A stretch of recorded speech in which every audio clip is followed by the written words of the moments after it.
The complete man, Raymond the complete man और feels like अ haven. इस tagline के दम पर रेमंड कंपनी ने पूरी दुनिया में अपना परचम लहराया। कंपनी बहुत बड़ी सुपर डुपर हिट हो गई।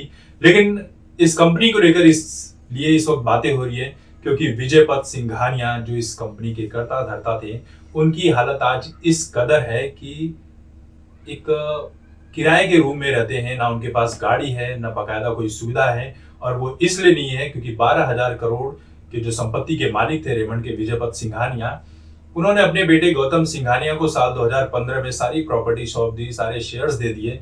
उसके बाद बेटे के भीतर जिस तरह से लालच पैदा हुआ, वो लालच यहां तक पहुंच गया कि बेटे और बाप के बीच में दूरियां पनपती चली गई। एक घर को लेकर प्रॉब्लम हुई और उसको लेकर दोनों ने ही एक दूसरे के ऊपर केस कर दिया।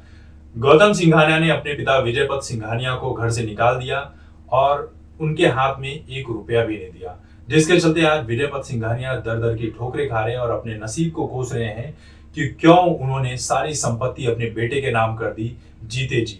और उनका बेटा इतना इस कदर का व्यवहार करेगा, इतना एहसान फरामोश निकलेगा, ये सारी चीजें वो कह रहे हैं, लेकिन इन सब चीजों का फायदा नहीं। और सबसे बड़ी बात यह है कि इस देश में इतने सारे करोड़पति अरबपति लोग हैं, लेकिन फिर भी कोई विजय पथ सिंघानिया की मदद के लिए सामने नहीं आया। यानी जब तक आपके पास पैसे हैं, नाम है, रुतबा है, तब तक लोग आपके पास फटकते रहेंगे, पहुंचते रहेंगे, तारीफ करते रहेंगे।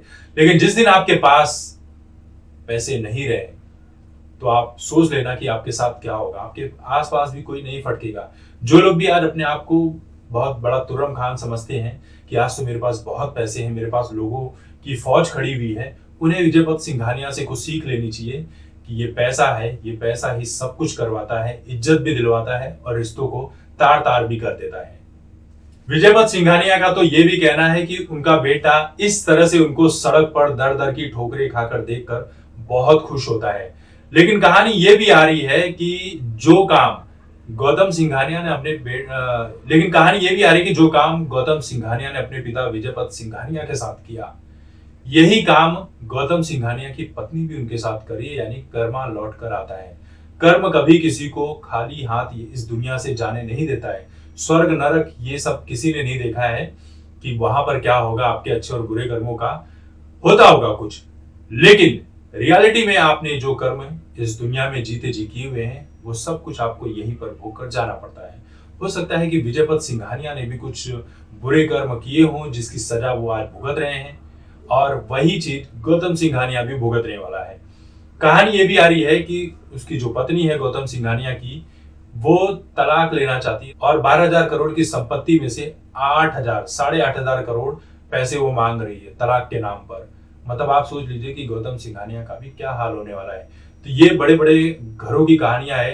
एक वक्त था जब रेमंड कंपनी, इतनी बड़ी कंपनी, अंबानी से भी ज्यादा पैसे थे, और जेके हाउस जो इतना मशहूर है मुंबई में, कभी उसके मालिक थे। लेकिन आज दर दर की ठोकरें खा रहे हैं काम इंसान की तरह।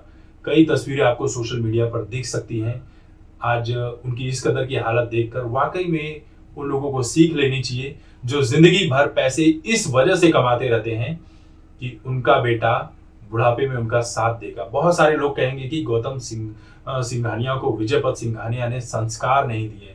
हर बेटा जो होता है, बाप उसको संस्कार देता है, पढ़ाई लिखाई सब कुछ देता है, लेकिन जब बेटा ही इस तरह का निकल रहा है तो संस्कार किस काम के। तो ये सीख लोगों को लेनी चाहिए विजय पथ सिंघानिया से कि उनकी आज कैसी स्थिति बन गई है। बहुत कुछ सीखने लायक।